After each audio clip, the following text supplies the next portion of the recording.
like my basement. But anyway, okay, so we're at a weird spot here. And it was good. They were cautious about, what was going to happen outside in the snow, and we have the option. So even though the snow didn't probably come the way we thought it would, uh, this is all good. And I think we're okay with, I'm gonna teach a new thing. All right, and I know there's going to be a little disconnection with my Tuesday people. So tomorrow, this would be a good idea. I think everyone can do this. Write on a little separate sheet of paper the big ideas from this section, and then kind of have a rolling sheet of that, and then have on one page like the big ideas. And today could be very one of them too. One little section of the big idea. So those that were not here yesterday, because you're the second half of the alphabet, this is all we did. We did the Pythagorean theorem, and I'm sure that's something you've seen before. And then we simplified radicals. So a lot of students still need work on that for whatever reason, what happened in August and September, which we won't go over. So, kind of teaching that like that's brand new. And this is your last chance to kind of figure that out, how to simplify a radical. And I teach that brand new. And then, okay, I'm going to go to my calendar real quick. The next big idea was 30, 60, 90 right triangles, and then 45, 45, 90.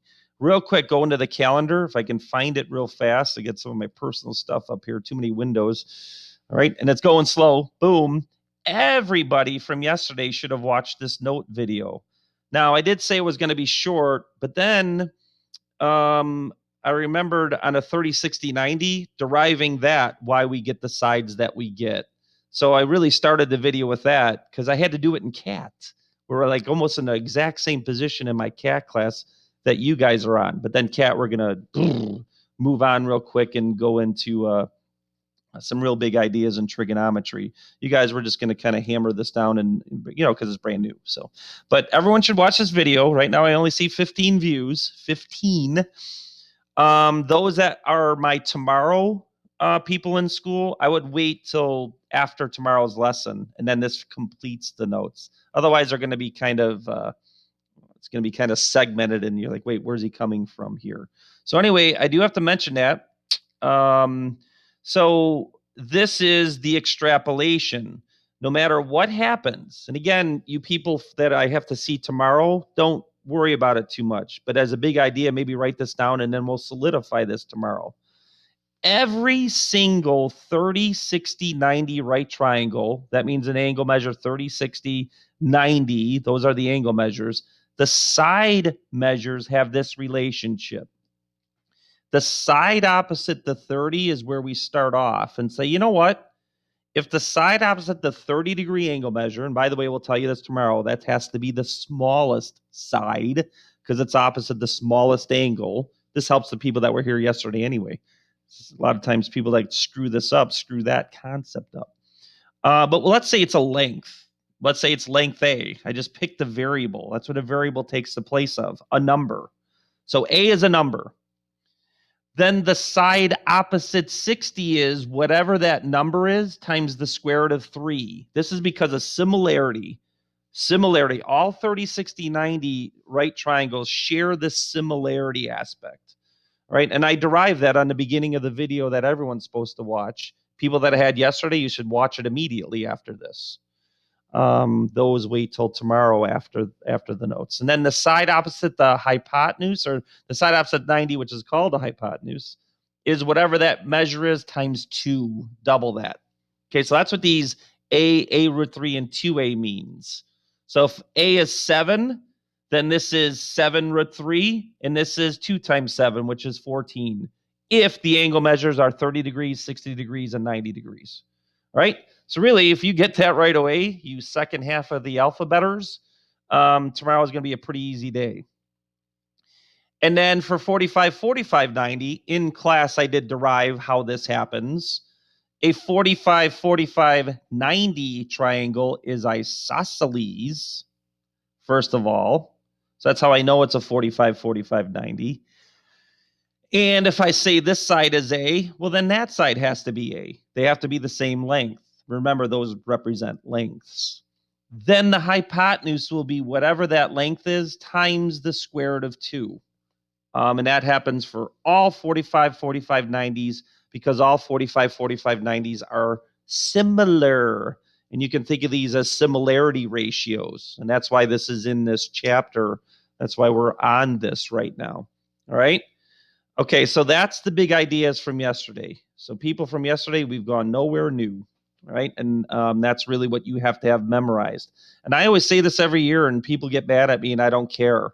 This is not an I don't get it moment. This is a memorization moment. And you will either memorize these ratios or you will not.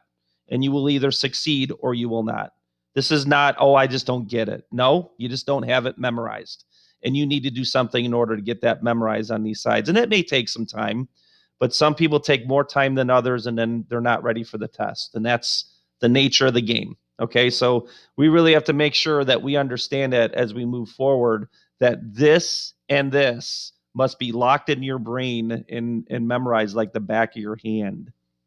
Okay, and then we have our new thing today. So now reshift your gears and let's talk about trigonometry. Can everyone say trigonometry? I only saw one set of lips move. Okay. Trigonometry is magic. I love it. It's actually my favorite math concept to teach. That's true. My second favorite is something called logarithms. But anyway, I don't know if anyone's ever heard of that. So what the first thing I did today is like, you know what? I have a little sentence about trigonometry, what it means to me, but I want to know where did that word come from, or what would the internet say? So I did a Google search. That's why I highlighted all in blue that I stole this off the internet. Feel free to write it or not. I couldn't care less. But what does trigonometry mean? And I typed something like that in the Google bar. And I love this. Trigonometry is a branch of mathematics that studies relationships between sides and angles in a triangle. I got a further statement that adds to that. I love this part, though. The word trigonometry comes from Latin trigonon or trigonon, which means triangle, and metron, which means measure. And then I want to share another word with you, geometry. I said that word. Geo stands for earth. Metry stands for measure. The actual science of geometry was developed in ancient times because people were mystified by the world around them and wanted to measure it and actually understand it better. So that's what geometry stands for, earth measurements. All right. And then trigonometry goes a step further, triangle measure relations. Okay. So here's my statement, which actually takes it a step further. And this is what you need to grasp and understand. And you might want to write that statement down. Not that that's more important than the other one, not at all. What trigonometry really is, and what I'm going to show you next, is secret magic algorithms, mathematical concepts, well, algorithm is the word. I hope you know what that means, the ability to calculate something. They are secret magical algorithms that allows us to find side measures from angle measures in a triangle. There is no other bridge other than that. And the reason we're doing trigonometry in this section is trigonometry would not exist if it wasn't for similar triangles, triangles having similarity relationships. So the secretive algorithms that I'm going to share with you next are only because of similarity situations in triangles. All right, so that's why we have this right now. So giving you a lot of extra words on that. And then from this point on, I'm going to be mean again. The next thing I'm going to show you is it's not an I don't get it. It's something you have to memorize. And there is a little acronym that allows us to do that. So here we go. We're at 12:15, I think, till 12:30. So I got 15 minutes. First of all, let's draw this triangle and break it down. All right, and then it's going to be like this. So we're going to have this and then put a little chart next to it. You don't have to have that fancy little thing around those three math words that I have there. But I want to first talk about that cracked egg in there. What the heck is that? All right, that is actually called, I didn't put this on the notes for my last hour people. They'll survive because I'm going to say this word like a million times when we're dealing with trig. It's actually just a Greek letter. So everyone just calm down, not freak out. It's just a variable, but it's a Greek variable. not X, not Y.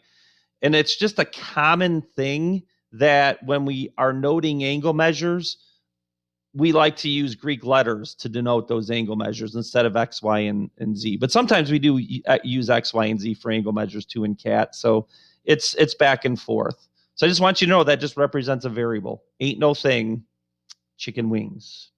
Actually, I'm a liar. Theta is written in here. No, it isn't. Okay, so good. I'm glad I wrote that down there. Okay, so now here are our three trig things. And I want to break these down so you know exactly where they come from. No, there's no sinners in this math class, not in a public school. This actually stands for sine. This is one of the first mathematical magical algorithms that somebody developed back in the ancient times. This cos actually means cosine. It's short for that. And then tan actually is a math word you've probably heard before, but it means a little something different. Tangent. It's one of sometimes words have double meanings. So tangent is what that tan stands for. Okay, now here's the relationship, and you're just going to have to lock this in. First of all, understand that sine is attached to the angle measure. So you sine an angle measure, you cosine an angle measure, you tangent an angle measure.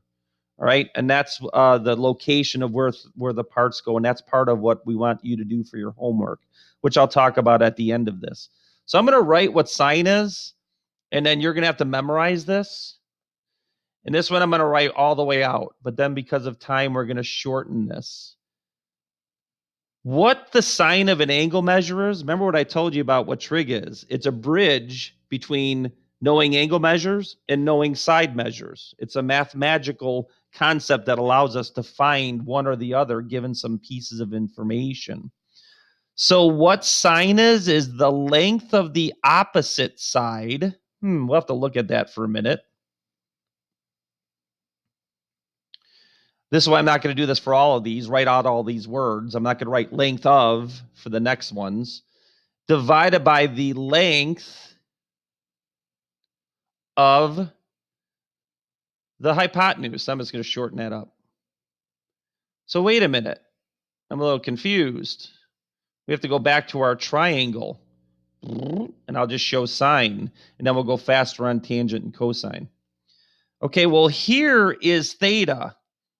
Now I'm going to tell you, Danny Samuelis, I think I was a sophomore when I first learned trigonometry. It was in a geometry class. It really was a big concept in geometry. And we didn't, I don't know, we have math 1, 2, 3. So blah, blah, blah. So I remember my teacher teaching me this. Well, first of all, put this in the chat. This worked out really well last hour. No, you have nothing to put in there because I haven't asked a question yet. I'm just getting the chat ready. Everybody should know what this side's called. So in the chat, who can win? What's that side called? That's the first side, no matter what angle measure you're looking at, no matter what, that side is something. Okay, good. Majority of you know that. So the very first side you should identify is the hypotenuse. The hypotenuse is the hypotenuse because you have a right angle. By the way, this trigonometry that we're doing can only be done in right triangles. All right, so we do have to have a right triangle. That's implied because we have a hypotenuse. You can't have a hypotenuse if you don't have a right angle. All right, so that's number one. Number two, this is what Danny Samuelis did in high school. All right, I know what the hypotenuse is. Then my teacher showed me some other two sides. The next side that was easy is the opposite side, which is what sine has. Because the opposite side is directly across. Across, opposite, that's simple. Simple terminology. I can't screw that up. Okay, so, we got sine filled out. What sine of theta is, and understand this, angles are in degrees. Side measures will be like in inches, feet, miles, whatever. So let's say this opposite side was 7 inches and this hypotenuse was 12 inches. What I'm saying is the sine of theta would equal 7 over 12. And that's the beginning of your understanding of what trig is. The bridge between angles and sides in this magical algorithm. And then we'll have to go to our calculator and, you see how that works. That's for Thursday and Friday. Erase those side measures because that's what we have for, our examples, our beginning Mickey Mouse examples. Oh, and I will have to shorten that up because I see we only have 9 minutes. All right. So then what's cosine? I'm not writing length of. I'm just identifying the sides. Okay, here comes this new word that Danny Samuelis, the little sophomore in we won't tell you what year that was. This word adjacent over hypotenuse. That was the toughest word I had to deal with a triangle. So what I always did was I found the hypotenuse first, and I found the opposite side next. Then I found the adjacent last. And then I'll tell you what adjacent means. Adjacent in English means right next to. Adjacent houses are right next to each other. All right. So here's theta. This is always the hypotenuse. So the other side that makes up the angle must be called the adjacent side because it's right next to the angle. It's attached to it. So now I've actually defined what that is, and I've really tried to help you about not misidentifying sides. Students have the big problem with trig. They can't identify sides. That's really the bottom line. They have a problem with knowing what the opposite side is, what the hypotenuse is, and the adjacent. And I just don't know what to say about that. So hopefully you can get that down, and then trig will not be a big deal. And then tangent, this is what I mean about memorizing. And we do have an acronym that will help you out for this. Opposite side over adjacent. And I love it. My pen just randomly stops writing all the time. Adjacent. Come on, pen. Come on. We have no time for this in our little schedule. I get so frustrated. I can't even spell You just screwed me up there, computer. Adjacent. Okay. All right. So whatever those side measures, and we'll practice that in the next example here. But here's the acronym that is the key here. When you're taking a test that's trigonometry, this is the first thing that you should write on top of the test as a memorizing factor. So, pen, ka, toa. If you ask anybody that's older than you, or in a later math class, when you say trigonometry, this is the first thing they're going to say. Everybody that deals with trigonometry knows the acronym SOHCAHTOA. And here's what you have to glean out of SOHCAHTOA. I'm going to concentrate on so. The sine of an angle measure. Do hammer that down. You sine an angle that's in degrees. Equals the opposite side over the hypotenuse. So this goes in order, numerator over denominator. So, ka, the cosine of an angle measure equals adjacent over hypotenuse in order, numerator over denominator. Toa, the tangent, I hit green, come on. The tangent of an angle measure equals opposite over adjacent in order, numerator over denominator. Anyone that's ever dealt with trig before, this is the very first thing that they learn. This little secretive acronym that describes the relationship of these secretive, magical mathematical algorithms. All right. That's where students, have a hard time. Wait, sine code, what do they do? You don't know what they do. All right. Your calculator will do this stuff for you. What they do, though, is if I get an angle measure of 23 degrees, when I sine that 23 degrees, the answer I get is whatever the opposite side divided by the hypotenuse is. That's what they do. And it's because of similar triangles that it's in a fractional format like that. But you'll get it as a decimal, not a fraction. All right, so here's your next example. Because of time, go fast. We're at 12:25. Actually, about 12 or like 2 minutes left. I went to the last example. And my computer's betraying me. I can't write right now. Great. Just draw this and then just put find this, this, and this. Okay, so we have to concentrate on one thing, though. This is what I said about sometimes angles are theta Greek letters, but then if we just have a triangle with ABC, then they just mark it with that actual letter that we're used to. So this is angle A. So the very first thing that we should do is label our sides in reference to angle A. Well, first things first, Danny Samuelis mark the hypotenuse because I get that, or there's no reason why I shouldn't. Then the next one is that's the one directly across, so that's opposite. So the last side must be the adjacent side. Again, this is the ones that have problems with this that can't do that. All right. So what's that stupid little acronym that Mr. Samuelis told me about? Lost my pen again. Love it.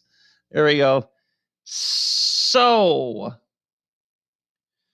sine of an angle measure equals the length of the opposite side. And do understand that. Another thing that people get screwed up with trig is knowing that sides are like in some sort of length measure, angles are in degrees. So I don't know what angle A is, but I know what the sine is now.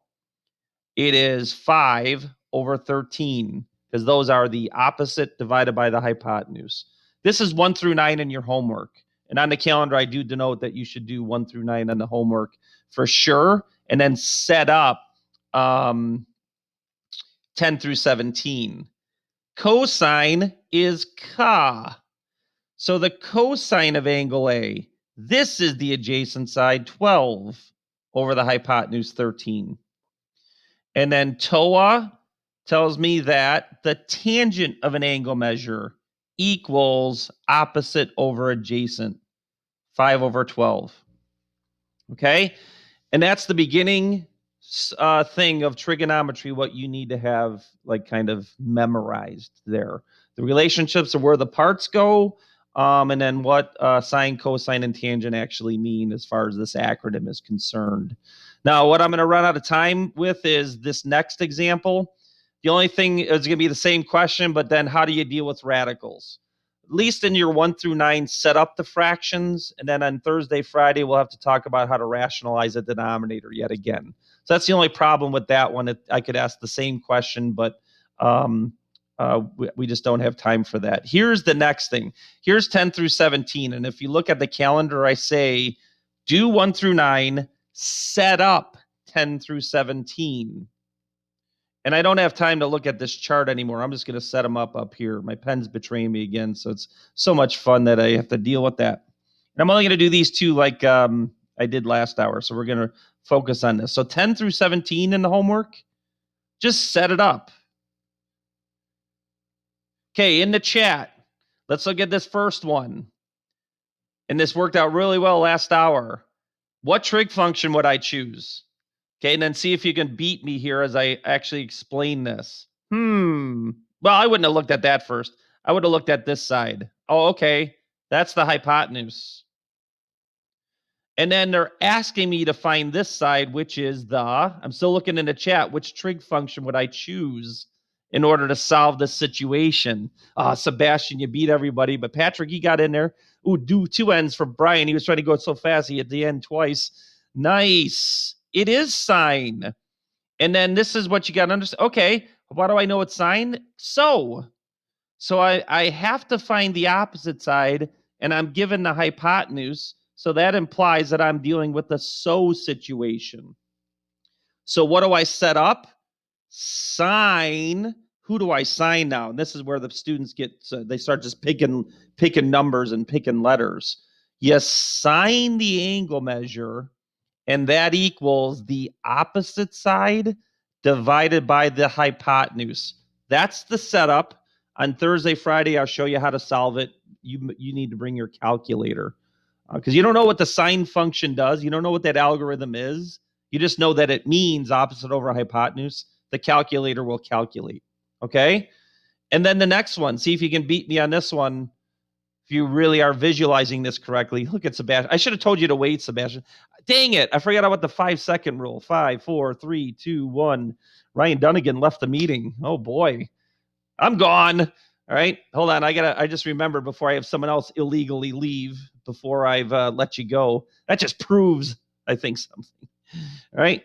Copy to clipboard. I got to take attendance here. Okay. I got it on there. All right. And you're right, Sebastian. Here's why before you guys leave. I got this angle measure. I don't have the hypotenuse. Oh, no hypotenuse.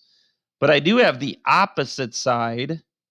This is the hypotenuse. Okay, well, then that must be the adjacent side. So this is a TOA situation. So 10 through 17, if you look on the calendar, this is all I'm asking you to do. You tan the angle measure, and that equals opposite over adjacent, okay? And that's all I want you to do on 10 through 17. So I will go ahead and go to that calendar real quick, show you what I think you should start up. We are in a little weird situation here where I still have a lesson I have to teach my Tuesday people. Oop, I don't know why that's in there. All right, so I think we're done. It's only 12:31 on my clock. Many of you showed up at, a little later anyway. So, okay, good. Tan, tan, tan. I see a lot of people writing that. All right, we'll see you Tuesday, people, on a Wednesday.